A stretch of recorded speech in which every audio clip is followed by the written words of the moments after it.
Bismillahirrahmanirrahim. Assalamualaikum warahmatullahi wabarakatuh. Kembali lagi di Belajar Bahasa Inggris kali ini bersama saya Cecep Hasanuddin. Dan hari ini kita akan belajar salah satu pelajaran yang ada di jenjang SMA ataupun SMK. Dan ini juga pastinya sering ada di ujian nasional karena memang ini menjadi bahan utama atau menjadi materi utama untuk kita belajar sebuah teks yang bernama teks prosedur atau prosedur teks. Nah, materi ini kita dalam bahasa Inggris kita namakan sebagai imperative sentences atau kata perintah. Sebenarnya ini materi yang sering kalian jumpai dimanapun juga karena sering ada di mall, di public places ataupun di mana saja ini sering terpampang kalimat-kalimat imperatif ini. Nah, kita akan bahas apa saja syaratnya untuk membuat kalimat imperatif ini, dan juga kita akan lihat contoh-contoh yang sering kita lihat di tempat-tempat tersebut. Mari kita mulai dengan definisi dari imperative sentences-nya sendiri, yaitu imperative sentences adalah seperti yang saya bilang tadi di awal, ini adalah sebuah kalimat perintah. Ada 3 jenis sebenarnya dari imperative sentences ini, yaitu satu perintah, kedua ada request atau permintaan, dan ketiga ada petunjuk. Jadi ada perintah, permintaan, dan juga petunjuk. 3 jenis dari imperative sentences ini. Dan syaratnya ada 5. Syaratnya ini sebenarnya 5 ini adalah syarat standar dari kalimat perintah ini. Yang pertama adalah ini tidak menggunakan subjek. Jadi kita membuat kalimat ini atau kata ini tidak harus ada subjeknya karena subjeknya dianggap mengerti. Misalnya karena kan kita menyuruh orang lain untuk melakukan sesuatu. Nah, subjeknya itu yang orang lain itu kita tidak harus sebutkan dalam kalimatnya karena kita sudah tahu kalimatnya itu atau subjeknya itu adalah pasti you, antara kamu ataupun kalian.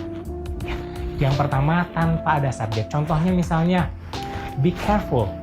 Jadi nyuruh ke orang lain untuk hati-hati. Tidak harus ada you, tapi langsung saja be careful. Atau misalnya get up, bangun. Ya, itu tidak harus ada you get up. You-nya kita hapuskan, cukup dengan get up. Yang kedua, yaitu ini bersifat bar infinitive atau ini langsung kata kerjanya. Dan harus menggunakan kata kerja bentuk pertama atau V1, ya verb 1. Nah, contohnya tadi misalnya ada wake up, bangun. Itu kan verb satunya adalah wake, tidak walk ataupun tidak waken up, tapi wake up. Atau misalnya stay calm, tetap kalem, cukup dengan stay tanpa ada state, verb 2-nya ya. Tadi yang pertama ada tidak usah menggunakan subjek, kedua bar infinitive atau langsung menggunakan verb 1. Yang ketiga, jika kita ingin menggunakan imperative sentences ini dalam bentuk negatif, cukup dengan tambahkan don't atau do not ya, singkatan dari do not. Don't go, jangan pergi. Don't sit, jangan duduk. Cukup saja seperti itu.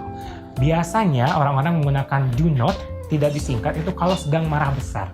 Misalnya do not stay here. Dia menggunakan emosi yang lebih sehingga don't-nya tidak disingkat menjadi do not. Sementara kalau biasanya sehari-hari cukup dengan kata don't.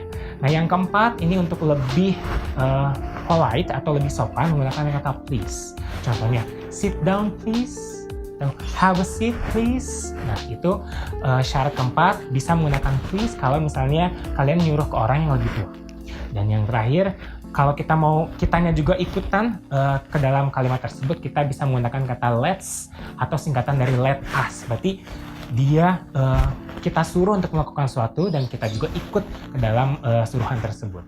Yaitu contohnya let's go, ayo kita pergi. Atau misalnya let's sit, ayo kita duduk bareng-bareng. Atau kita misalnya let's have a drink, ayo kita minum bareng-bareng. Jadi kata suruhannya sama-sama dilakukan oleh yang disuruh dan yang menyuruhnya. Dan ini ada di materi kelas 11 biasanya di SMA atau di SMK.